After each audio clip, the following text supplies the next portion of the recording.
Hello out there in YouTube and Google Plus land.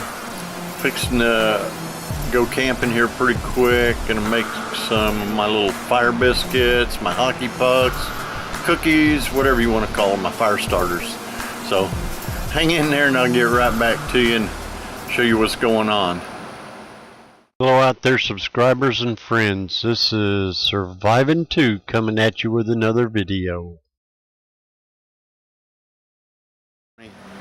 Standing outside my man shed here, so give me a minute. We'll take a look in it. I've cleaned it up a little bit, got way more room than what I had in here. Now I can move around a lot better. I ditched a bunch of stuff. Over here is still the area that I need to do some cleaning. I'm dodging a shirt I got hanging up in here. So I got my work area ready to go. Been working on my lists on inside of my bags and buckets and all my other stuff, but we're gonna get to working on what goes in there. That's my little hockey pucks and stuff. I guess I could open it and show you. There it is right there. I'm down to one, so I need to make some more real quick. So I take you along with me. So hang on, I'll get right back to you. Alright, I've got all my little supplies sitting here. I got a little warmer that I use, just a little coffee cup warmer. I take and put the cup on it, and then put all whatever wax I've got. It really doesn't matter what wax I use and everything. And when I do the votives, I go ahead and pull the wicks out and kind of save them in case I ever need them. Then I put little discs in the little tray there so they can dry. And this is generally what I use along with some fat wood. And then I'll take and heat up the wax and put them here and pour the wax over them. I was dipping them in wax, but that got to be a little too much wax, so I'm going to try a new style and just pour it over the top of them, just kind of lock the fat wood into it. So let me get things situated and I'll get back to you. Alright, I didn't run the video camera while the wax was melting. It's melted now. That's kind of like watching paint dry. So I've got the discs already. They're sitting in their little pie pan. It's easy for me to say. And I've taken and made some Maya dust. You see the remnants of it over here. Only I cheat. I don't know if you've seen past videos.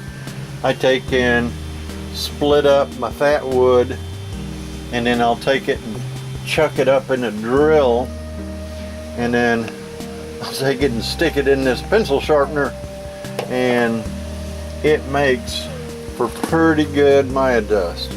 Now there's some that's still pretty rough. I got to go after it some more and cut it down, and what I use to cut it down with is a pair of tin snips. I just sit there with it in my hand and cut it a whole bunch. So I can't do this with the camera in my hand, but I got to take that and pour it onto there, and we'll see how that turns out in a minute, and I'll get back to you.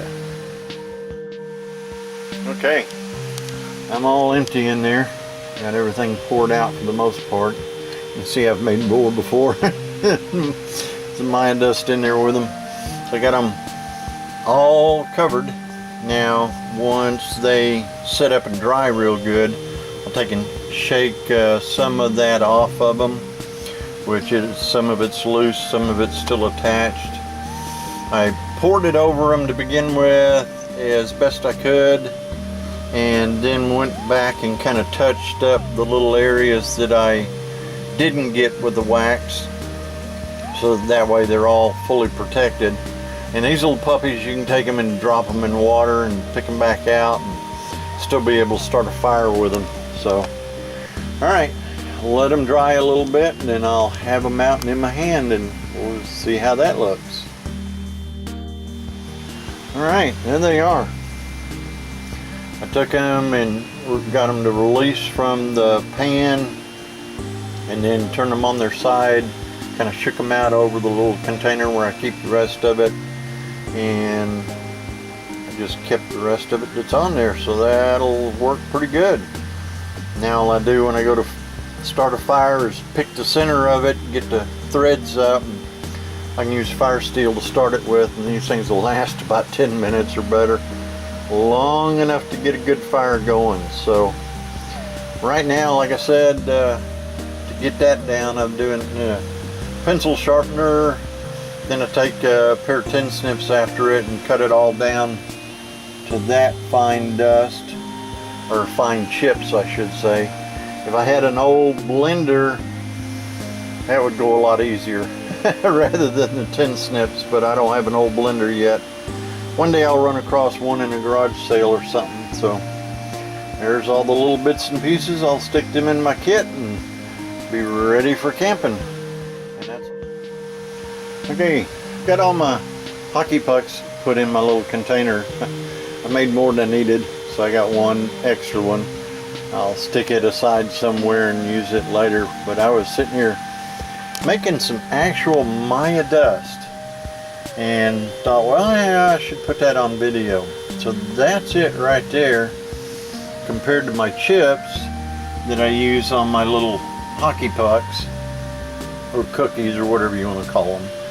But that's it right there. And how I do it is I take a stick of fat wood, and let's see, let me flip it around here, and I don't know if you can tell it, but that end is kind of rounded down because I take the knife and I don't hold it to where the edge cuts. I hold it at a right angle to the wood and scrape along the wood so that it creates these real fine shavings right there, and that's actual Maya dust. That stuff will catch a spark just on its own. You don't need anything else with it. So I just thought I'd share that with you, and I guess that's it for this video. So I'll see y'all on the next one.